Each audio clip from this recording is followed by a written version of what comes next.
আমরা বলি আমরা জানি, এই কথা বলি। জানার অর্থ হচ্ছে ডিসকভার করা, অর্থাৎ আমি কিছু আবিষ্কার করতে পেরেছি, সেটা জানি।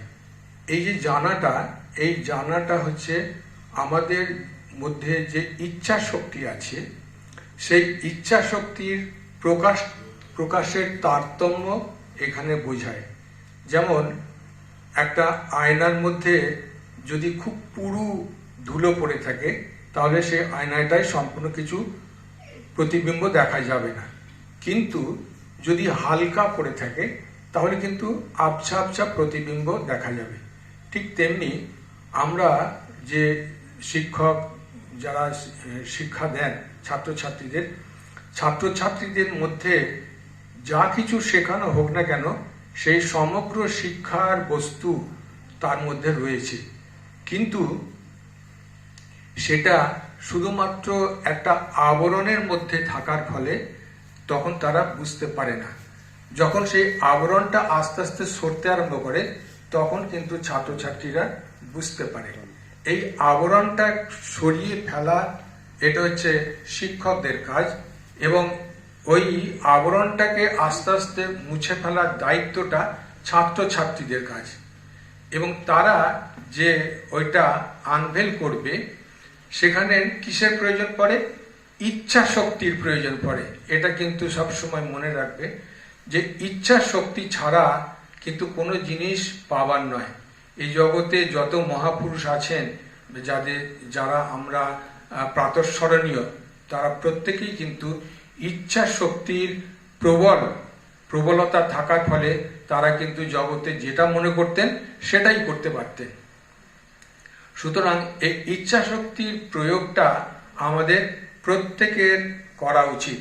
এবং এই ইচ্ছা শক্তির সঙ্গে আত্মিক শক্তি, যদি কেউ আত্মার শক্তি যদি কেউ জানতে পারে, বুঝতে পারে এবং সেটাকে পাবার জন্য চেষ্টা করে, তাহলে কিন্তু তার কাছে কোনো জিনিসটা আর অজানা থাকে না, সবটাই জানতে পারবে।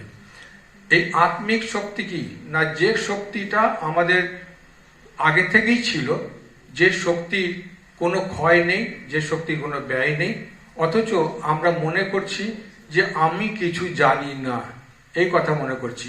তার মানে হচ্ছে সে নিজের আত্মশক্তির ওপর তার বিশ্বাস নাই। তাহলে এখানে বিশ্বাসের প্রশ্ন আসলো। তাহলে বিশ্বাস বলছেন, স্বামীজি বলছেন বিশ্বাস বিশ্বাস বিশ্বাস। যিনি নিজের উপর বিশ্বাস করেন এবং অন্য কোনো কিছু কারোর ওপরে বিশ্বাস না করেন, তিনি কিন্তু ঠিক রাস্তায় যাবেন। আর বলছেন কি যে আমাদের পূর্বপুরুষ যারা বলছেন তোমরা এটাকে বিশ্বাস করো, ওটাকে বিশ্বাস করো, সেটাকে বিশ্বাস করো, না তা নয়। বলছেন আগে নিজেকে বিশ্বাস করো। বলছেন যে ৩৩ কোটি দেবদেবী রয়েছেন, সকলকে বিশ্বাস করো, কিন্তু নিজেকে বিশ্বাস করো না। যদি নিজেকে না বিশ্বাস করা হয়, তাহলে ৩৩ কোটি দেবতা কিন্তু আমার কোনো সহায় হবে না, কোনো কাজ করবে না। সুতরাং আগে আমার নিজের উপর বিশ্বাস চাই, আমি পারবো। আর এই বিশ্বাসটা কেন আমাদের ঘাটতি, তার কারণ হচ্ছে কি না, যখন আমরা জন্মেছি, জন্মানোর পর থেকে আমরা যখন জ্ঞান হয়েছে, একটু বড় হয়েছি, আমাদের বাড়ির লোকেরা, মেম্বাররা, বাবা মা ইত্যাদি সব হচ্ছে তোর দ্বারা সম্ভব নয়, এই তোর দ্বারা সম্ভব, তুই এটা পারিস না, ওটা পারিস না, সে এই বলতে বলতে এই নেগেটিভ থটস একটা মানুষের মনের মধ্যে ছুড়ে দিতে দিতে দিতে দিতে এমন একটা অবস্থা হয়ে যায়, তখন সে নিজেকে বিশ্বাস করে, তাই তো, আমি তো কিছু জানি না, আমি তো কিছু বুঝি না। এই জিনিসটাকে ত্যাগ করতে হবে, যে আমি পারবো, আমার দ্বারা সম্ভব। এই যে আমি পারবো, আমার পক্ষে সম্ভব, এইটা উদ্যমশীল মানুষের মধ্যে মা লক্ষ্মী এসে বাস করেন। দেখুন, যার কোনো উদ্যম নেই, মা লক্ষ্মী কিন্তু তার কাছে আসেন না। উদ্যমশীল মানুষের মধ্যেই ভগবান আসেন, এবং উদ্যমশীল মানুষ সবসময় সে নিজের ওপর বিশ্বাস করে সে দাঁড়িয়ে থাকতে পারে এবং এগিয়ে যেতে পারে। এই এগিয়ে যাওয়া কতদূর যাবে না, যতক্ষণ না সেই আত্মার শক্তিকে সে লাভ করতে পারে, ততক্ষণ পর্যন্ত তাকে এগিয়ে যেতে হবে। এবং বিশ্বাসের সঙ্গে বলছি, পরপীড়নই হচ্ছে পাপ। যারা আমাদের মধ্যে দেখা যায় যে বিশেষ করে সমাজের কিছু মানুষ আছেন যারা পরপীড়ন করতে খুব ভালোবাসেন, হ্যাঁ, পরকে পীড়া দিতে খুব ভালোবাসেন। হ্যাঁ, দেখবেন যে এই সকল মানুষরা বলছেন এই যে পরপীড়ন কারা দেয়? দুর্বলতা দেয়। এই দুর্বল ব্যক্তিরা যে পরপীড়ন দেয়, এই দুর্বলতা, এই কাপুরুষতা, এই নিয়ে তুমি কখনো বীরভোগ্যা স্বাধীনতা লাভ করতে পারবে না। সুতরাং আমাদের মনের মধ্যে যে সকল অবগুণগুলো আছে সেইগুলোকে ছাড়তে হবে। আর নিঃস্বার্থপরতা, বলছেন যে ধর্ম কোথায় পাবে? ধর্ম কোথাও নেই। ধর্ম আছে ওই নিঃস্বার্থপরতার মধ্যে। ধর্ম আছে শক্তির মধ্যে, যিনি সেই শক্তিকে প্রকাশ করতে পারেন, যে তিনি এই শক্তিকে বিকাশ করতে পারেন, ধর্ম তার মধ্যে আছেন। আর এই শিক্ষা প্রত্যেকের মধ্যেই সমানভাবে রয়েছে, শুধু তাকে ওই আবরণ মুক্ত করতে হবে। এইটি হচ্ছে শিক্ষার বিকাশ। এই বিকাশ যিনি করতে পারবেন তিনি কিন্তু ঠিক রাস্তায় যেতে পারবেন। আমরা সাধারণত দেখি যে আমাদের ঘরের ছেলেমেয়েরা বড় হীনবীর্য, হ্যাঁ, প্রথম থেকেই, যে আমি পারবো না, আমার পক্ষে সম্ভব নয়, আমি ওখানে যেতে পারবো না, আমি কি করে করবো, এরকম ভাবে আমরা চলি। তার কারণ হচ্ছে কি, যে আমরা কেন ভালো করে পড়াশোনা করতে পারি না? তার কারণ হচ্ছে কি, একাগ্রতার অভাব। আমরা যখন আমাদের মধ্যে এই একাগ্রতা চলে যাবে, সিংহ বিক্রম থাকবে না, তখন জানবেন আমার ল্যাজে গোবরে অবস্থা, আমি কখনো কোনো বড় কাজ করতে পারবো না, কখনো এগিয়ে যেতে পারবো না। তাই স্বামীজি বলছেন যে একাগ্রতা প্র্যাকটিস করো, সিংহের হৃদয়কে ধ্যান করো। যদি তুমি সিংহের হৃদয়কে ধ্যান করো, একাগ্রতা প্র্যাকটিস করো, তাহলে কিন্তু এই জগতের সবকিছু তোমার হাতের মুঠোয় চলে আসবে। সুতরাং একাগ্রতার ভীষণ দরকার। এই একাগ্রতা প্র্যাকটিস করা, এটা কিভাবে সম্ভব হয়? বলছেন যে এই একাগ্রতা প্র্যাকটিস করা তখনই সম্ভব হয় যারা সূর্য ওঠার আগেতে উঠতে পারেন। কে কে সূর্য ওঠার আগে ওঠে? হাত তোলো দেখি। সূর্য ওঠার আগে এই এতজনের মধ্যে 15 জন আছে, এরকম হবে হয়তো, যারা সূর্য ওঠার আগে ওঠে। তো সুতরাং সূর্য ওঠার আগে ওঠা, তারও একটা সায়েন্টিফিক কজ আছে। হ্যাঁ, যে বলছেন যে সূর্যের যে রশ্মি আমাদের পৃথিবীর মধ্যে পড়ে, সেই রশ্মি যদি আমরা ঘুমিয়ে থাকি, তাহলে সেই রশ্মি আমাদের মধ্যে যে ক্রিয়া করবে, আবার সেই রশ্মি যদি আমরা জেগে থাকি, সেই রশ্মি কিন্তু আমাদের মধ্যে অনেক ভালো কাজ করবে। সুতরাং এটা যে ঘুম থেকে ওঠা, সূর্য ওঠার আগেতে ঘুম থেকে ওঠা প্রয়োজন। এই জন্য এবার শুধু কি ঘুম থেকে উঠলেই কি সব হয়ে গেল? বলে না, ঘুম থেকে উঠতে হবে, উঠে প্র্যাকটিস করতে হবে। কি প্র্যাকটিস? মনঃসংযমের প্র্যাকটিস। মনঃসংযম কিভাবে মনঃসংযম করা যায়? মনঃসংযমের বিভিন্ন পদ্ধতি আছে। যেমন কেউ মনে করতে পারে সে নিজের মাকে ধ্যান করতে পারে। প্রত্যেকেই মাকে ভালোবাসে। এমন কেউ আছে যে মাকে ভালোবাসে না? এরকম কেউ আছে? কাউকে খুঁজে পাওয়া যাবে না। মাকে সবাই ভালোবাসে। তাহলে মায়ের হৃদয়টা, মা চলাফেরা করছে, মা কথাবার্তা বলছে, সেই মাকে আমি আমার হৃদয়ে ধ্যান করতে পারি, চিন্তা করতে পারি। আবার বলছেন যে সেটাও যদি সম্ভব নাও হয়, তাহলে আমরা সিংহের হৃদয়কে ধ্যান করতে পারি। সেটাও যদি সম্ভব না হয়, আমরা একটা হৃদয়ের মধ্যে পদ্ম ফুল আছে, সেটাকে আমরা ধ্যান করতে পারি। তাও যদি সম্ভব না হয়, আমরা যে পড়াশোনা করি, যেটা আমাকে পড়িয়েছেন আগের দিনে স্যার, সেই জিনিসটাকে নিয়ে আমি চিন্তা করতে পারি, সেটাও কিন্তু ধ্যানের পরিণত হয়ে যায়।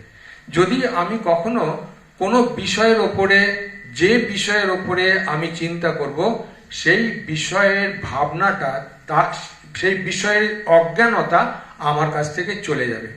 আমার একটি ছোট্ট অভিজ্ঞতা আছে, সেই অভিজ্ঞতাটুকু বলি। আমি একবার জলপাইগুড়ি থাকতাম, জলপাইগুড়ি রামকৃষ্ণ মিশনে। আমাদের একটা হোস্টেল ছিল, হোস্টেলের ছেলেরা পড়াশোনা করে, একজন ওয়ার্ডেন রাখা আছে, তো ওয়ার্ডেন বসে থাকে, ছেলেরা পড়াশোনা করে। তো একদিন দেখি একটি ছেলে ওই বাগানের ছেলেদের কথাবার্তাগুলো একটু অন্য রকমের, তো খাইতাছিস যাইতাছিস এরকম ভাবে তারা কথাবার্তা বলে। তো একটি ছেলে, সে পড়াশোনা করছে, একই জিনিস রোজ পড়ছে। আমি প্রতিদিন যখন অফিসে যাই তখন আমি শুনতে পাই যে ওই ছেলেটি একই পড়া রোজই পড়ে কেন? হ্যাঁ, ওর মাথায় কি কোনো ঢুকছে না? একটাই সাবজেক্ট ও রোজই পড়ে যাচ্ছে, একেবারে রিডিং পড়ে যাচ্ছে। তো একদিন আমি গিয়ে ওয়ার্ডেন মাস্টারকে জিজ্ঞাসা করলাম, স্যার কি ব্যাপার, ও রোজই এরকম একই সাবজেক্ট বারবার পড়ছে এরকম? বলে, আর বলেন না মহারাজ, একে মেরে মেরে আমি পিঠ ফাটিয়ে দিচ্ছি, বুঝিয়ে বুঝিয়ে তাকে আমি বোকা হয়ে যাচ্ছি, এমন অবস্থা, কিন্তু সে আর বুঝতে পারছে না। আর তাই নাকি? আচ্ছা ঠিক আছে, আমি দায়িত্ব নিচ্ছি, ওকে আমি বুঝিয়ে কি করে পড়াতে হয় আমি দেখি। এরপরে আমি ছেলেটার পাশে বসলাম, বলে, দেখ তুই যেটা পড়ছিস তুই ওটা মন দিয়ে পড়েছিস? বলে, হ্যাঁ মন দিয়াই তো পড়তাছি। হ্যাঁ, তো মন দিয়ে পড়ছিস তো তাহলে তুই বলতে পারছিস না? আচ্ছা, আমি বললাম তুই আবার ভালো করে পড়তো। ওটা পড়লো, তারপরে আমি তাকে ওর সাবজেক্টটা আমি একটু গল্প করে ওকে বললাম, শুধু গল্প, যেন একটা মানুষ গল্প বলে ঠিক তেমনি করে সেই সাবজেক্টটা গল্প করে তাকে বলে দিলাম। তো গল্পটা শুনলো। মানুষ গল্প ভালোবাসে না এমন তো কেউ নেই, তাই না? তো সুতরাং পড়াশোনাও যদি গল্পের মাধ্যম দেওয়া হয় তাহলে কিন্তু আমাদের খুব ভালো মনে থাকে। তো তারপরে গল্প করে যখন বললাম তখন ছেলেটি কিছু কিছু বলতে পারলো। ওকে জিজ্ঞাসা করলাম, রে হেই কি বললাম রে বলতো? ও তখন তার মধ্যে যতটুকু ও বুঝতে পেরেছে ঠিক ততটুকুই ও আমাকে বলল, কিন্তু ততটুকুই তো সাফিসিয়েন্ট নয়, আরও কিছু আমার দরকার সাবজেক্টটার জন্য। তারপরে আমি বললাম, আচ্ছা আবার পড়ে নে। আবার গল্প বললাম, এবার পড়ে নিয়ে আচ্ছা তুই ওটাকে লেখ তো দেখি। এবার যখন লিখলো তখন কিছু ভুল হলো, কিছু ঠিক হলো, কিছু নিজের মনের মতন করে লিখলো, এরকম করে করলো। তারপরে যখন আমি যা পড়েছিস এবার দেখে নে তো মিলিয়ে ঠিক আছে কিনা। বলে, না সব তো ঠিক নাই। হ্যাঁ, তো আবার নিজের মতন করে ঠিক করে নিয়ে পড়ে নিল। পড়ে নিয়ে তারপরে যখন লেখা প্র্যাকটিস হয়ে গেল তখন দেখা গেল ও ঠিক ঠিক বলছে, তখন ওখানে কোনো ভুল নেই। তারপরে তো পরীক্ষা বসেছে, পরে দুদিন পরে পরীক্ষা ছিল, তো পরীক্ষায় যেটা পড়েছিল সেই সাবজেক্টটা এসছে। তো ওকে ও তখন বলছে, মহারাজ আমি লিখছি। হ্যাঁ, কি লিখেছি? বলে, আপনি যা পড়াইছেন হ্যাঁ ওইটা লিখে দিছি। হ্যাঁ, তো আমার ঠিক হয়ে গেছে। তো দেখুন, প্রথমে আমরা যে ছেলেটিকে যে পড়াটাকে পড়ালাম ওই পড়াটার মধ্যে একটা আবরণ ছিল। চিন্তা করে দেখুন, যে আবরণটা ও খুলতে পারছিল না, তারপরে সেই আবরণটাকে আমি আস্তে আস্তে সরিয়ে দেওয়ার চেষ্টা করলাম। তাতে যে সরানো হলো সেই সরানোটা কিন্তু সম্পূর্ণরূপে সরানো হলো না, কিছুটা হলো, মানে পুরু আস্তরণ নোংরা পড়েছিল, মুখটা সম্পূর্ণ দেখা যাচ্ছে না। এবার ফু দিয়ে কিছুটা উড়িয়ে দেওয়া হলো, তখন হালকা হালকা দেখা যাচ্ছে, তাই না? তারপরে এবার পরিষ্কার করে জল দিয়ে যখন পরিষ্কার করে ধুয়ে দেওয়া হলো তখন দেখা যাচ্ছে সম্পূর্ণ অবয়ব, তাই না? ঠিক তেমনি আমরা যদি ঠিক এমনি করে পড়াশোনা করি তাহলে কিন্তু আমরা একেবারে হুবহু আমরা মনে রাখতে পারি। এটা হলো কিসের জন্য সম্ভব হচ্ছে না, ওই মনঃসংযম। আগেই বলেছি যে এই মনঃসংযম আমরা প্র্যাকটিস করলে আমাদের জীবনের অনেক কিছু উন্নতি আমরা করতে পারবো। এবং এই মনঃসংযম শুধু যে আমি একটা ধ্যানের বিষয়ে বলে দিলাম এটাই এইভাবে করলো, যাদের এগুলো ভালো লাগে না তাদের জন্য আছে। বলছে যে একটা দেওয়ালের মধ্যে একটা বিন্দু আঁকো, একটা গোল বৃত্ত আঁকো, এরকম করে কালার দিয়ে ছোট ছোট করে রং দিয়ে দিয়ে বৃত্ত এঁকে একটা কালো বিন্দু যার মধ্যে দিয়ে বৃত্তটা তৈরি হয়েছে সেই কালো বিন্দুটার উপরে প্রথমে আমরা সেখানটাতে একটা আলো জ্বেলে দিলে সেই আলোর মধ্যে আমরা প্রথমে তার মধ্যে মনঃসংযম করার চেষ্টা করব। প্রথমে আমাদের মনটা বাইরের দিকে বেরিয়ে যাবে, চারিদিকে এদিকে ঘুরবে, ওদিকে ঘুরবে, সেদিকে ঘুরবে, এরকম ঘুরতে ঘুরতে বেশ কিছুদিন পরে দেখা যায় যে আমাদের মনটা কিন্তু সম্পূর্ণরূপে ওই কালো বিন্দুটার উপর মনঃসংযম হয়ে গেছে। ওই কালো বিন্দুটার ওপর যখন আমার মনঃসংযম হয়ে যাবে, তখন জানবেন আপনাদের মনঃসংযম সম্পূর্ণ। যে মনঃসংযমের সহায়তায় অর্জুন পাখির চোখকে বেঁধেছিল, এই মনঃসংযম যদি আমরা প্র্যাকটিস করতে পারি, আমাদের জীবন কিন্তু ধন্য হয়ে যাবে। আমরা কিন্তু, অর্থাৎ আমার মনটা কি করে, আমার মনটা দৌড়ে দৌড়ে যায়। মনের কাজ কি না, মনের কাজ হচ্ছে চিন্তা। হ্যাঁ, সেই চিন্তার মধ্যে কিরকম সংকল্প আর বিকল্পাত্মক। সংকল্প আর বিকল্প মানে আমার মনটা কখনো কখনো স্বল্প সংকল্প করছে, আর কখনো কখনো বলছে না না আমি এটা করব না, বিকল্প করছে। তাহলে সংকল্প করছে, বিকল্প করছে, এই হচ্ছে মনের কাজ। সবসময় মন এটা করছে, কিন্তু এই মনের মধ্যে দিয়ে বুদ্ধি বেরিয়ে আসে। বুদ্ধি বেরিয়ে এসে মনকে বলে দেয় আমি যেটা বলছি তুমি সেটাই করো, এটাই ঠিক। বুদ্ধি যখন বলে দেয় যে এটা ঠিক, তখন মনের আর দ্বিধা বিভক্ত থাকে না, মন তখন একমুখী হয়ে যায়, সেটাই তার কাছে ঠিক। তাহলে মন বুদ্ধি আমাদের স্থিরীকরণ করে দেয়। তাই বুদ্ধি হচ্ছে আমাদের মধ্যে রাস্তা দেখিয়ে দেয়। এবার এই যে বুদ্ধি রাস্তা দেখিয়ে দেয়, এবার যে সকল মানুষ যাদের মধ্যে হয়তো নানা রকম প্যাঁচপোঁচ আছে, সরলতা কম, তাই তো, তো সেই সকল মানুষও তো এই প্র্যাকটিস করতে পারে। তো তাদের মধ্যে তো নানান রকম প্যাঁচের সৃষ্টি আরো বেশি করতে পারে। জিলাপির আড়াই পেঁয়াজ, শেষকালে দেখা যাবে আর একটা জিলাপি তাতে হাজার হাজার পেঁয়াজ আছে, তাই না? তো মানুষ তো এরকম মানুষও তো আছে। কিন্তু বলা হচ্ছে যে এটি এমন একটি প্রক্রিয়া, যে প্রক্রিয়ায় সহজ এবং সরলীকরণ, অর্থাৎ যে মানুষ সহজ এবং সরল, তারা ক্রমাগত সহজ এবং সরল হয়ে যায়। তারা যখন কোনো মানুষের মধ্যে, যাদের খুব বেশি মনের মধ্যে এরকম অবস্থা থাকে যে সে সকলের এর ক্ষতি করার চেষ্টা করে, ওর ক্ষতি করার চেষ্টা করে, ওকে গালাগালি দেয়, তাকে মন্দ বলে, ওর নিন্দা করে, ওর কটূক্তি করে, এই সব চলে। কিন্তু সেই মনটাও যখন যখন এরকম প্র্যাকটিস করতে আরম্ভ করবে, তখন কিন্তু তার মনের অবস্থার পরিবর্তন হয়ে যাবে। তাহলে আমাদের এই যুবক সমাজ, যারা যুবক যুবতী রয়েছে, তাদের প্রধান সমস্যা হচ্ছে যে একটা দিক নির্দেশ। হ্যাঁ, একটা দিক নির্দেশ, অর্থাৎ একটা জায়গাতে যদি আমি মনঃসংযম করতে পারি, তাহলে সেই মনঃসংযমে যদি আমি সাকসেসফুল হতে পারি, তাহলে সব জায়গাতেই আমি মনঃসংযম পুরো করে নিতে পারি, আমার পক্ষে সম্ভব। কিন্তু আমরা যেহেতু আমাদের দিক নির্দেশ আমাদের কেউ নেই, হ্যাঁ, কেউ ভালো করে বলতে পারে না কোনো কিছু, আমাদের মনের জিজ্ঞাসা যা কিছু আছে তার কোনো সেই জিজ্ঞাসার সদুত্তর আমরা পাই না, তখন আমরা ভ্রান্ত হয়ে যাই, তাই না? স্বামীজির জীবনের এই ভ্রান্ত অবস্থার কথা স্বামীজি নিজে মুখে বলছেন, সেটা শুনুন। স্বামীজি বলছেন যে ভগবান কি বস্তু, ভগবান কি জিনিস আমি কিছু জানি না, কিন্তু আমি জানতে চাই। হ্যাঁ, তো নানান মানুষের কাছে গেছেন, দেবেন্দ্রনাথ ঠাকুর তার কাছে গেছেন। দেবেন্দ্রনাথ ঠাকুর গিয়ে বলছে যে তোমার চোখ দুটো যোগীর মতো, তার উত্তর তিনি পেলেন না। তারপরে তিনি আরো অন্যান্য নানান জনের কাছে গেলেন।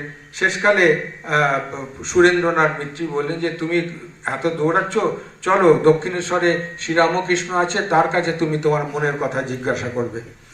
এরপরে তিনি বলছেন আমি ডারউইন, টিন্ডেল, হাক্সলি, এইসব যত পাশ্চাত্য দার্শনিক আছে, সকল দার্শনিকদের তত্ত্ব আমি পড়েছি। এমনকি আমাদের এখানে ভারতীয় যত দার্শনিক আছেন, যাজ্ঞবল্ক্য থেকে আরম্ভ করে যত সকলের দার্শনিকতা আমরা উপনিষদ বেদাতি আমি পড়েছি, কিন্তু কোনোটাই আমি বুঝতে পারছি না। স্বামীজি বলছেন যে স্বামীজির মতন মানুষ, তিনি বলছেন আমি বুঝতে পারছি না। কোনো মুনি ঋষি বলছেন যে এইটাই আত্মা, কেউ বলছে না ওইটাই ব্রহ্ম, ওটাই আত্মা, কেউ বলছে না এটা ঠিক নয় ওইটা ঠিক।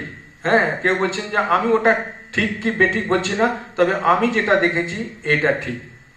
তাহলে যখন এই প্রশ্ন নিয়ে ঠাকুরের কাছে গেলেন, শ্রীরামকৃষ্ণের কাছে গেলেন, শ্রীরামকৃষ্ণ বলছেন যে আমি জানি ভগবান তত্ত্ব, ভগবান এক, তবে আমি তোমরা যাকে ব্রহ্ম বলো বা বিভিন্ন দেব দেবী বলে থাকো, আমি তাকে একই বলি, তিনি মা কালী, এবং তিনি ব্রহ্ম এবং তিনি শক্তি, তিনি এই জগতের সব আধার এবং আদেয় দুই।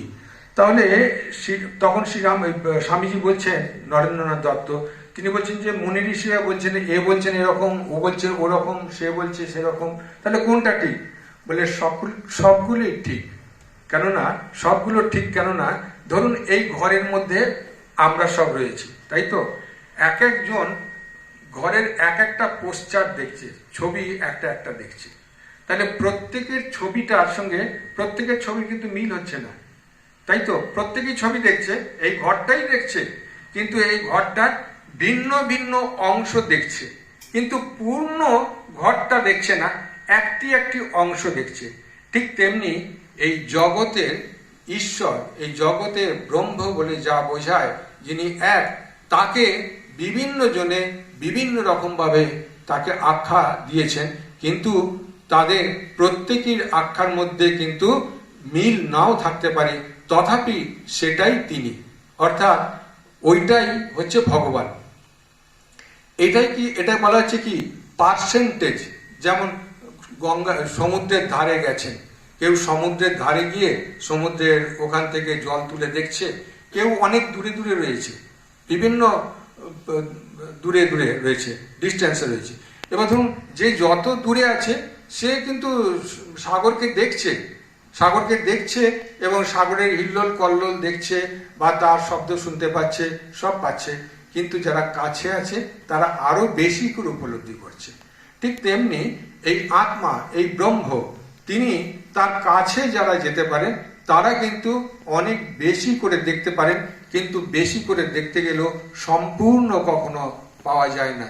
যখন এই ব্রহ্মের তত্ত্বের কথা বিদ্যাসাগরকে বলেছিলেন, বিদ্যাসাগর বললেন যে শ্রীরামকৃষ্ণ বললেন যে ব্রহ্ম তাকে তো মুখে বলা যায় না, সব শাস্ত্র এঁটো হয়ে গেছে। কেন না, মুখ দিয়ে উচ্চারণ করা হয়েছে, মুখ দিয়ে উচ্চারণ করলে তো এঁটো হয়ে গেল, কিন্তু ব্রহ্ম তত্ত্বকে কখনো মুখ দিয়ে উচ্চারণ করা যায়নি। কেন? অবাং মনস গোচরম, যিনি বাক্যের দ্বারা, মনের দ্বারা অতীত, হ্যাঁ, তাকে বাক্য দিয়ে মন দিয়ে তাকে বোঝানো যায় না। তো বিদ্যাসাগর কি বলছেন, বাহ, আজকে তো একটা নতুন কথা শুনলাম যে ব্রহ্ম এঁটো হননি, কিন্তু ওই ব্রহ্মের কাছে সবাই যেতে পারে। এই যে ব্রহ্মের কাছে যেতে পারে, এখানে বলা হচ্ছে যে এই ব্রহ্মের কাছে সেই মানুষই যেতে পারে যিনি ওই চারিত্রিকভাবে সমগ্র গুণরাশি অর্জন করতে পেরেছেন, এবং এই যে মনঃসংযমের কথা বললাম, এই মনঃসংযম যিনি ঠিকভাবে পালন করতে পেরেছেন, তিনি কিন্তু এই জগতের যত আবরণ, এই আবরণটা কিসের? অজ্ঞানের আবরণ। এই অজ্ঞানের আবরণকে তুলতে পারবেন। অজ্ঞানের আবরণ তুলতে গেলে আমাদেরকে প্র্যাকটিস করতে হবে। কোনো জিনিস পেতে গেলে আমাকে প্র্যাকটিস করতে হবে না? যেমন ভালো করে রেজাল্ট করতে গেলে কি করতে হয়? ঘুম ত্যাগ করতে হয়, মোবাইল ঘাঁটা বন্ধ করতে হয়, তাই না? আর ইন্টারনেটে গল্প টল্প করা ইত্যাদি সব বন্ধ করতে হয়, এক মন দিয়ে পড়াশোনা করতে হয়, হয় কি না? তবে তো ভালো রেজাল্ট করা যায়। কি হয়তো একটা বন্ধু বান্ধব মিলে খুব হই হট্টগোল হলো, কোথায় একটা পিকনিক টিকনিকে গেল, খুব মজা করলো, এসব করলো। তাহলে যদি ভালো রেজাল্ট করতে চাই তাহলে এগুলো আমাকে ত্যাগ করতে হবে, তাই তো? বিনা কিছু ছাড়াতে কখনো অন্য একটা জিনিস পাওয়া যায় না। যে জিনিসটার আমার দরকার সেই জিনিসটার বিপরীতে যে জিনিসগুলো আছে, সেই বিপরীত জিনিসগুলো যদি আমি ত্যাগ না করি, সেইগুলো যদি আমি মন থেকে সরিয়ে দিতে না পারি, তখনই কিন্তু আমার পক্ষে সম্ভব হবে আমি যেটা চাইছি সেইটাই আমি পেতে, তাই না? আমেরিকাতে স্বামীজি যখন আছেন, হিন্দু ধর্মকে ছোট করার জন্য তারা নিচেতে গীতা রেখেছেন, আর উপরে বাইবেল টাইবেল ইত্যাদি আরো নানান শাস্ত্র সব রেখেছেন, একবারে সব শেষে বাইবেল রেখেছেন। হ্যাঁ, তখন স্বামীজিকে বলছেন, দেখুন স্বামীজি, আপনাদের গীতা ধর্ম, আপনাদের হিন্দু ধর্ম গীতা, আপনাদের পুস্তক দেখুন কত নিচে, সবার নিচে, আপনারা সকলের নিচে। হ্যাঁ, তো আমরা দেখুন সকলের উপরে রয়েছি। স্বামীজি কি বলছেন? ঠিকই বলেছেন, নিচেই তো আছে, এটা থাকাই উচিত। কেন?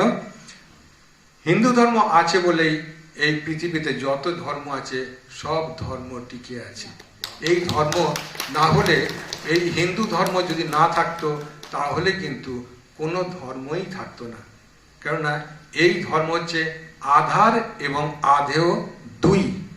সুতরাং আমরা হিন্দু ধর্ম কখনো বলি না কাফের, হিন্দু ধর্ম কখনো বলি না যে ও পাপী, এ কথা বলা হয় না। বলে পাপী, তুমি বলছো পাপী, কে পাপী?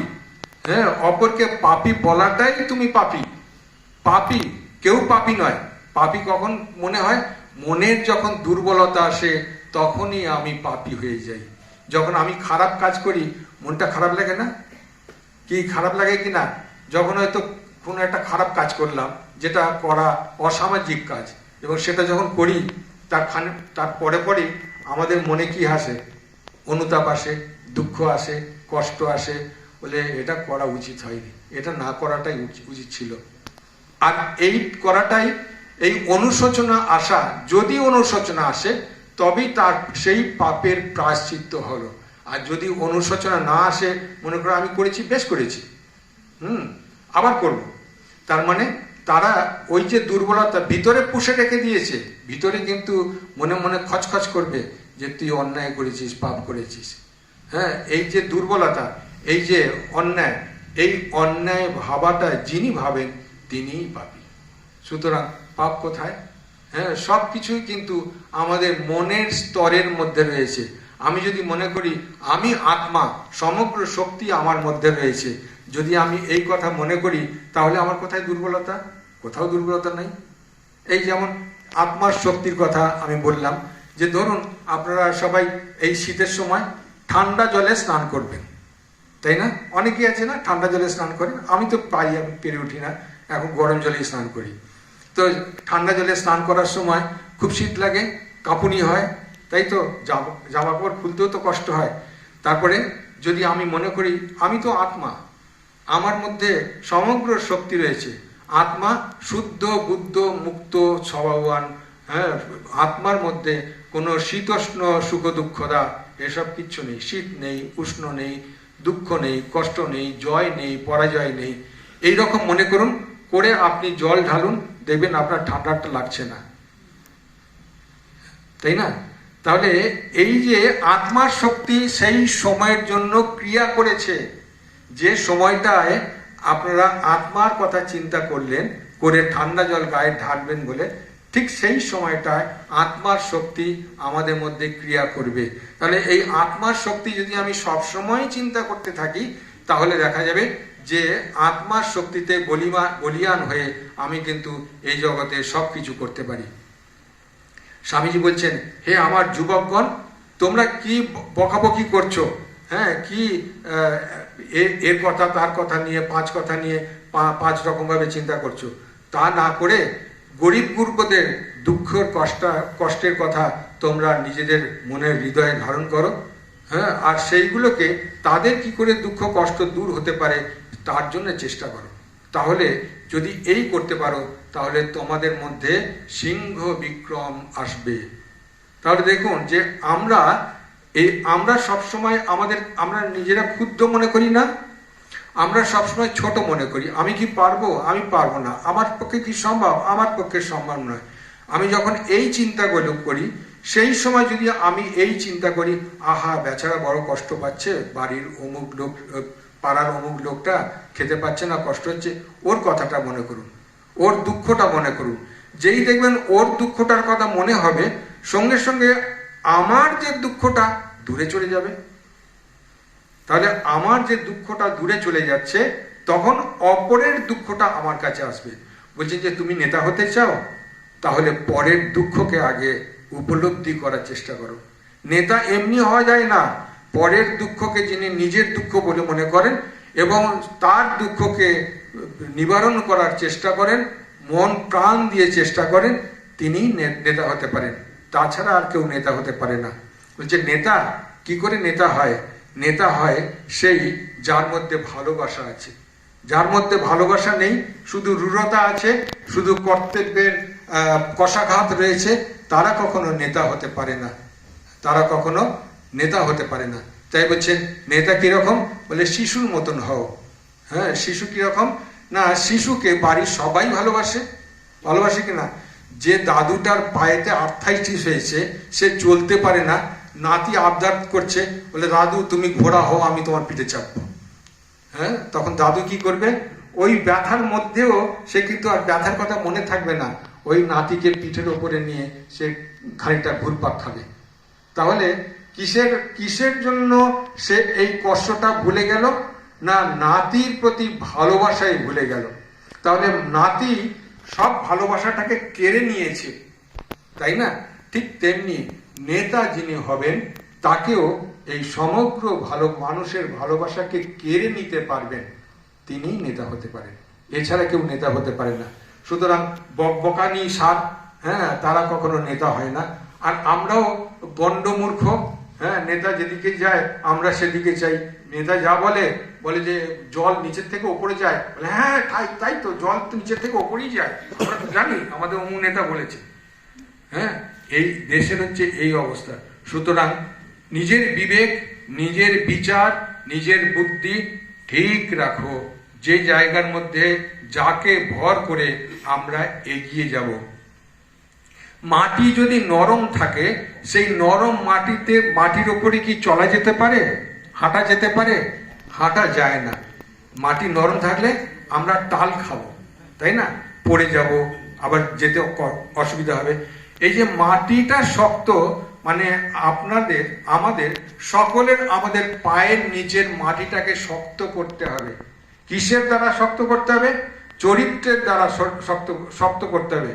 হ্যাঁ, চরিত্র বলছে, চরিত্র একমাত্র চরিত্র, হ্যাঁ, সেই লভতে জ্ঞানম, সে একমাত্র জ্ঞান অর্জন করতে সমর্থ হয়। চরিত্রবান লভতে জ্ঞানম, যারা চরিত্রবান হয় তারাই জ্ঞান অর্জন করতে পারে। চরিত্র যদি না থাকে তারা কিন্তু কখনো জ্ঞান অর্জন করতে পারে না। এই চরিত্র মানে কি? সততাই চরিত্র আমাদের বলা হচ্ছে। যে এই সততা আমরা সবসময় কি করি? যখন আমার নিজের প্রয়োজন পড়ে আমি মিথ্যা কথা বলি না? আমরা সবাই মিথ্যা কথা বলি, কি সব বলি কিনা? হ্যাঁ, নিজের স্বার্থটা যখন আসবে, হ্যাঁ, সেটা দেখবে, তখন কিন্তু মিথ্যা কথা বলবে। বলছে না, মিথ্যা তুমি কখন বলতে পারো? মিথ্যা তখনই বলতে পারো যদি কোনো মানুষের প্রাণ বাঁচানোর অবস্থা এসে যায়, সেই জায়গাতে মিথ্যা কথা বলতে পারো। আর কখন মিথ্যা কথা বলতে পারো? না, যখন অপ্রিয় সত্য, হ্যাঁ, কখনো বলতে নেই। অপ্রিয় সত্য কিরকম? না, মায়ের জীবনীতে আছে, সারদা মায়ের কথা বলছি, মায়ের জীবনীতে আছে। মা বলছেন অপ্রিয় সত্য বাবা কখনো বলতে নেই। হ্যাঁ, কিরকম ভাবে বলবেন তাও মা বলে দিচ্ছেন। একজন ঘোড়া, হ্যাঁ, সে হয়তো খুঁড়িয়ে যাচ্ছে, হ্যাঁ, তাকে যদি জিজ্ঞেস করা হয়, এই তুই ঘোড়া হলি কি করে রে? তখন তার মনেতে কষ্ট হবে না? তার মনেতে দুঃখ হবে না? বলে আমাকে ঘোড়া বলে, হ্যাঁ, অবজ্ঞা করছে, তাই না? যদি সেটা না বলে বলা হয়, তোর পাটা কি করে এরকম হয়ে গেল রে, ওইটাই বলা হলো, কিন্তু সেটাকে ঘুরিয়ে বলা হলো। সত্যটাই বলা হলো, সত্যটা অপ্রিয় করে বলা হলো না, সত্যটা সুপ্রিয় করে বলা হলো, তাই তো? এই যে চারিত্রিক বৈশিষ্ট্য, এই বৈশিষ্ট্যগুলোকে আমাদেরকে আস্তে আস্তে অর্জন করতে হবে। এবং ওই যে বললাম যে আত্মশক্তিতে যদি বলিয়া না হওয়া যায়, তাহলে কিন্তু আমাদের ইতভ্রষ্ট তত নষ্ট, এতে সবকিছুই আমাদের ভ্রষ্ট হয়ে যাবে। এই যে যারা এখানে যুবক যুবতীরা রয়েছে, এই সময়ে কি মনে হয় আমরা পারবো, যা আমরা কাউকে তোয়াক্কা করি না, এ কথা কিন্তু সবাই বলবে। আমার পক্ষে আমি এসব তোয়াক্কাই করি না। কিন্তু কখন তোয়াক্কা করে? 50 বছর পার হবে যখন, হ্যাঁ, বা 40 বছরের পার হয়ে যাবার পরে, তখন সব কিন্তু ল্যাজ গুটিয়ে যাবে। হ্যাঁ, কেননা শরীর যখন শক্তপোক্ত থাকে তখন আমরা সব কিন্তু ডিনাই করি, সব কিন্তু আমরা বলি না দূর এসব কিছু নাই। আমরা আমাদের দাদু ঠাকুমাকে বলবো দূর পাগল, এদের পক্ষে এরা এরকম বলে, বকে টকে এইসব করে, হ্যাঁ, এই মা বাবা এরা কিছুই জানে না, হ্যাঁ, এইসব বলতে থাকে। তাহলে এইগুলো বলার অর্থ হচ্ছে কি, যে তখন আমি নিজেকে সর্বজ্ঞ মনে করি, সব জানতা মনে করি, হ্যাঁ, সব কিছু বুঝি মনে করি, হ্যাঁ, এই সব কিছু আমি জানি মনে করি। আর এই সব কিছু জানতে জানতে গিয়ে হয় আমরা গাড্ডায় পড়ে যাই, তখন আর কিন্তু ওঠার ক্ষমতা থাকে না। হ্যাঁ, পিতামাতা কি করে? পিতামাতা সবসময় তাদের সন্তানদের শুভ কোনটা হবে অশুভ কোনটা হবে সেটাকে বুঝিয়ে দেওয়ার বদলে কোনো একটা জিনিস বলে তুই এটা করবি না, এই কথা বলে দেন। বললেন না, এটাই প্রপার শিক্ষা নয়। পিতামাতারা সন্তানদের এরকম শিক্ষা দেবে যে যেটাকে তিনি না বলছেন সেই নাটাকে কেন না তার ব্যাখ্যা করতে হবে। আমি বলছি যে এটা তুমি করো না, হ্যাঁ, কেন করবে না? না, তুমি যদি এটা করো তাহলে এইটা হবে, আর তুমি যদি এইটা না করো তাহলে এইটা হবে। এবার এই যে বিচারটা, এই বিচারটা তার মস্তিষ্কের মধ্যে ঢুকিয়ে দাও, তাহলে কি হবে? ওই বিচারটা তখন করবে, তখন বিচারটা করে সে দেখে নেবে মা যা বলেছে, বাবা যা বলেছে এটাই ঠিক। সুতরাং শিক্ষা পদ্ধতি, হ্যাঁ, ভিন্ন যেরকম ভাবে শিক্ষা পদ্ধতি আমাদের দেওয়ার কথা সেই শিক্ষা পদ্ধতি আমাদের পিতামাতারা আমাদেরকে দেয়নি। আমরা এখন বড় হয়েছি, বুঝতে শিখেছি, সেই জন্য আমাদের সামনে একজনকে রাখতে হবে যিনি আমাদের পথপ্রদর্শক। হ্যাঁ, তিনি কে? আমার তো মনে হয় স্বামী বিবেকানন্দ ছাড়া এই যুগেতে আর কেউ নেই, দ্বিতীয় কেউ নেই। কেননা দেখুন, আমি যদি ইতিহাস ঘাঁটি তাহলে 2200 বছর আগেতে, 200-300 বছর আগে গ্রিকরা আমাদের দেশে আক্রমণ করলো, করেনি? আলেকজান্ডার আক্রমণ করেনি? আলেকজান্ডার যখন আক্রমণ করলো, তারপরে আক্রমণ করে দেশ জয় করে সে তো ফিরে গিয়ে রাস্তায় মরে গেল, কিন্তু সেই আলেকজান্ডার তার সৈন্য সামন্তদের এখানে রেখে গেল। আস্তে আস্তে তাদের সংমিশ্রণে শঙ্কর ভারতবর্ষে তৈরি হতে লাগলো।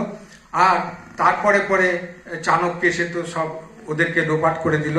কিন্তু তারপরে দেখা যাচ্ছে হুন আসছে, অনেক যারা বর্বর জাতি তারা সব আসছে, এসে ভারতবর্ষকে আক্রমণ করছে, জয় করছে, রাজত্ব করছে, লুট করে নিয়ে চলে যাচ্ছে।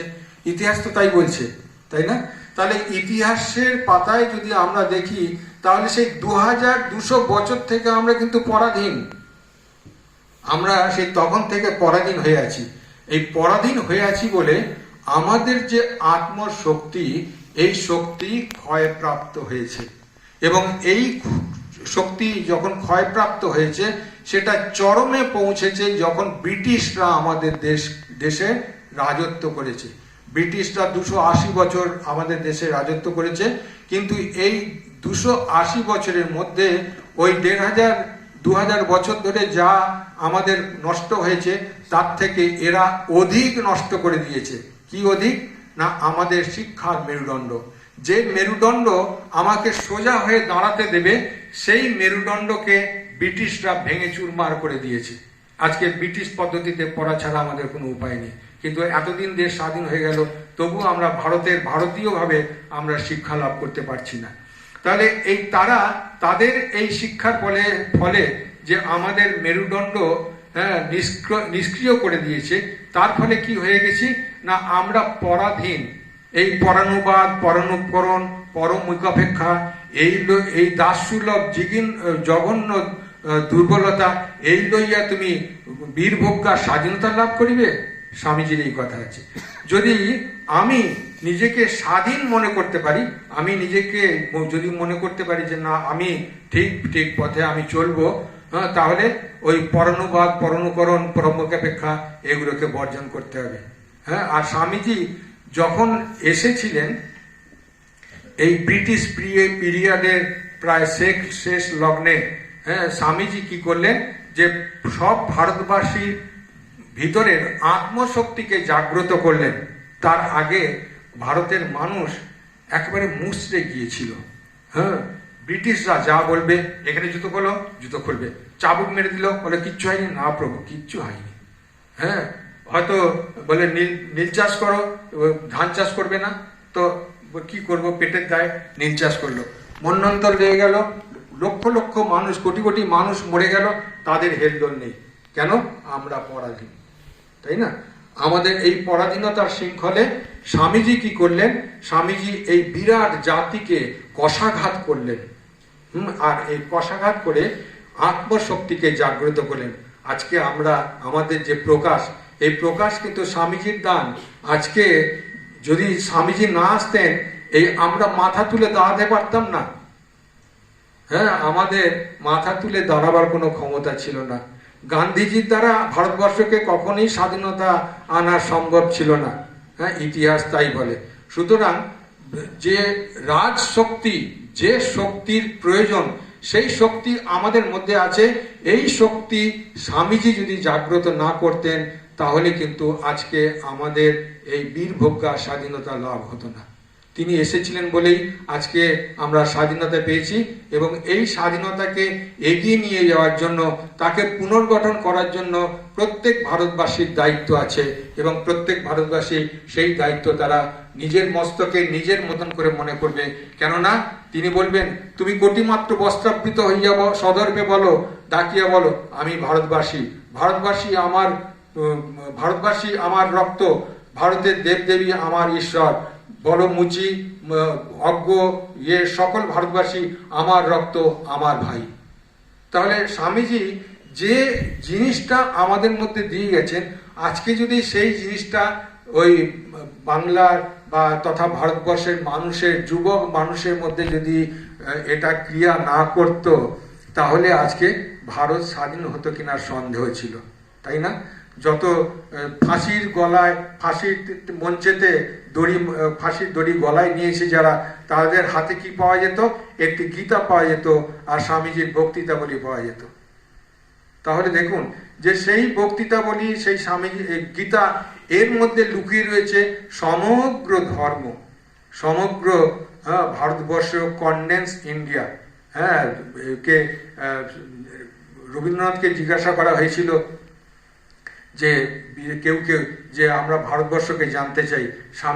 রবীন্দ্রনাথ বলছেন, ভারতবর্ষকে যদি জানতে চাও তাহলে বিবেকানন্দকে পড়ো, বিবেকানন্দকে পড়লে তবেই তোমরা ভারতবর্ষ সম্পর্কে জানতে পারবে। এবং স্বামীজির মধ্যে কোনো নেগেটিভ নেই, সবটাই পজিটিভ। হ্যাঁ, সুতরাং স্বামী বিবেকানন্দ ছাড়া কোনো পথ নেই, এবং এই স্বামীজির শক্তি আসতে পারে। তিনি বলছেন, আমি অশরীরী আত্মা। তিনি বলছেন, আমি অশরীরী আত্মা।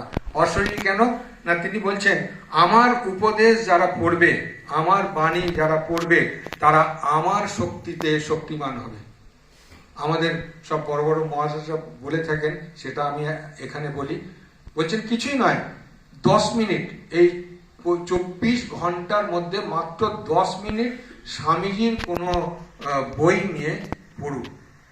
প্রত্যেকে, একাকী হোক, সবাই মিলে হোক, বা যেভাবেই হোক, 10 মিনিট স্বামীজির কথা পড়ুন, তাহলে স্বামীজির শক্তি নিজেদের মধ্যে প্রকাশিত হবে। স্বামীজি সেই কথা বলছেন যে আমি 40 বছরে হয়নি স্বামীজির শরীর গেছে, কিন্তু আজকে দেখুন স্বামীজির ভাবধারা একটা দ্বীপ থেকে আর একটা দ্বীপ, আর একটা দ্বীপ থেকে আর একটা দ্বীপ, সহস্র দ্বীপ চলে যাচ্ছে, তাই না? তাহলে স্বামীজি বলছেন, এই ভাবধারা যদি তোমরা নিতে পারো, আমি সমগ্র ভারতবর্ষ, সমগ্র পৃথিবীর ভাবধারার স্রোতকে আমি একমুখী করে দিয়ে যেতে পারি। এই কথা বলছেন যে স্বামীজি তার বিভিন্ন সময়ে বিভিন্ন রকম ভাবে তার যে কথাগুলো বলেছেন, সেই কথাগুলো যদি আমরা ঠিকভাবে অনুধাবন করি, তাহলে কিন্তু আমরা সত্যি সত্যি আমরা একজন ভারতীয় দেশের, ভারতীয় মানুষ হিসেবে আমরা গর্ববোধ করতে পারি। এই ভারতবর্ষের মধ্যে কি নেই? হ্যাঁ, ভারতবর্ষের মধ্যে নেই এমন জিনিস কিছু নেই। মুনি ঋষিরা যা আমাদের ভারতবর্ষের মধ্যে দিয়ে গেছেন, সেই জিনিসই বিদেশিরা এইগুলো নিয়েই তারা আবিষ্কার করে নিজেদের নামে রটিয়েছে। সুতরাং আমাদের দেশের সম্পত্তি আমরা অপর নামে জানছি, কিন্তু তা নয়। আমাদের দেশের সম্পত্তি আমরা জানবো না? আমাদের জানা উচিত কিনা? বিদেশের মাধ্যম দিয়ে কেন জানবো? আমার দেশের সম্পত্তি আমি জানবো। আমার দেশের সম্পত্তি, আমার পিতামাতার, যে তারা মহান, তারা ঘরে আমি জন্ম নিয়েছি, তাদের ভাব আমি নেব না তো কে নেবে? তো সুতরাং আমাদেরকে সেই ভাবনায় আসতে হবে, যে ভাবনায় স্বামীজি আমাদেরকে ভাবিত করেছেন। স্বামীজি তো 1902 সালে চলে গেলেন। স্বামীজির প্রধান যে তিনি আপাময় ভারতবাসীর মধ্যে জাতীয়তাবাদকে তিনি জাগিয়ে গেলেন যে বলো ভাই, মূর্খ ভারতবাসী, দরিদ্র ভারতবাসী, আমরা সবাই ভারতবাসী, সবাই আমরা একই ভারতবাসী। এই কথাটা স্বামীজি যখন চলে গেলেন 1902 সালে, স্বামীজি চলে যাওয়ার পর নিবেদিতা সেটাকে একেবারে কোথায় ম্যাড্রাস থেকে আরম্ভ করে কোথায় আসাম টাসাম সব জায়গাতে তিনি এই জাতীয়তাবাদ বক্তৃতার মাধ্যমে বলতে লাগলেন। আজকে আমরা ভারতীয় বলে গর্ববোধ করি, কি সবাই করো কিনা? ভারতীয় বলে গর্ববোধ করো কিনা? আমি তো ভীষণভাবে ভারতীয়ভাবে গর্ববোধ করি। হ্যাঁ, আমি জানি কোথাও কিছু হলে আমি বলি আমি ভারতবাসী, আমার পক্ষে সব সম্ভব, হ্যাঁ আমার সেই ক্ষমতা আছে। সুতরাং এই যে ভারতীয় বলাটা, এই বলাটা কিন্তু তাদের অবদান। না হলে কি বলতো, আমি বাঙালি, ওরা বলে হ্যাঁ ভেতো বাঙালি, হ্যাঁ বলে আমরা বিহারি, দূর লিট্টি খাওয়া বিহারি, আমরা ইয়ে করি না। ওই বাঙালিরা বেশি করে অন্য জাতিদের চটকায়, হ্যাঁ ওই উড়িয়াদের চটকায়, বিহারিদের চটকায়। হ্যাঁ আজকাল তো সেই চটকানোর মধ্যে তো এখন তারা বাঙালিদের চটকাচ্ছে। হ্যাঁ কেন, কিছুই তো নেই বাংলায়, তো কিছুই নেই এখন, সব তো ধুয়ে মুছে শেষ, বাংলার মধ্যে আর কিচ্ছু নেই। হ্যাঁ সেই পবিত্রতা, সেই সিংহ বিক্রম, যে বিক্রমের ফলে তারা এগিয়ে যেতে পারবে, যে অন্যায়ের প্রতিকার। হ্যাঁ উপনিষদ বলছে যে তুমি ক্রোধ আমায় ক্রোধ দাও, উপনিষদ বলছে তুমি ক্রোধ আমায় ক্রোধ দাও। কেন বলছে? ক্রোধ মানেটা কি? ক্রোধ মানে রাগ, যে ও আমাকে মেরেছে বলে আমি তাকে মারতে হবে, বলে না তা নয়, অন্যায়ের প্রতিকার। হ্যাঁ অন্যায়ের প্রতিকার স্বরূপ তুমি ক্রোধ, অন্যায়ের প্রতিকার করার মতো ক্রোধ আমায় দাও।